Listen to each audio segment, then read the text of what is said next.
बाबासाहेब, बोला राजकुमार. अहो हे सगळे तोफा, हे सगळे गोळे घेऊन कुठं निघालाय तुम्ही युद्धाला? विचारा तुमच्या आवशीच्या गोवाला. मासाहेब, कर दिना छोटी बात. अहो सगळं जर हे राजांना विचारायचं असतं तर तुमच्यापर्यंत का बरं आलं असतं? मग तुम्ही एवढंच ज्ञान कशाला नागड करून फिरताय? मासाहेब, अहो नागड उघड हे शब्द तुमच्या तोंडी शोभा देत नाही आहेत. आणि मला सांगा, एवढं सगळं आपलं मोठं साम्राज्य असताना ह्या एवढ्या मोठ्या पिवळ्या धम्मक ह्या ज्या तोफा आहेत त्या आणल्या कुठून?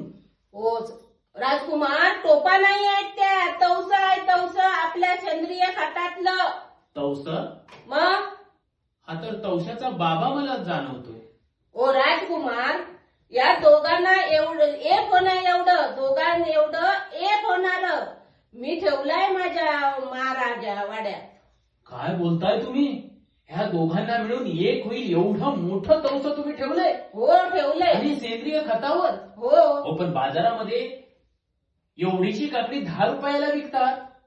हा अन्याय चाललाय आपल्या राज्यामध्ये. आपल्याला आपल्या सेंद्रिय खतावरती केल्या जाणाऱ्या शेतीबद्दल आपल्याला जनजागृती करणं गरजेचं. काय पदार्थ करून खाऊ घालू शकता तुम्ही की ज्याने मी धष्टपुष्ट होईल आणि समस्त आपल्या दुश्मनाचा सर्वनाश करून टाकेल? राजकुमार, याने तुम्हाला धोंडाच बनवून घालील, हळदीच्या पानामध्ये उन्हे बनवून घालील. वा, हळदीच्या पानामध्ये तुम्हाला ते गुळ घालून पातोळ्या पातोळ्या करून घालील. चालेल. याने तुम्ही ढसपूस व्हाल, याने या तवशाने ढसपूस व्हाल, एवढी मी तुम्हाला गॅरंटी देते. मासाहेब, आम्हाला धष्ट पुष्ट व्हायचंय, ढसफुस नाही. ते खाल्यानंतर महाराज फुसफुस करत नक्की फिरतील. आता काळजी नाही.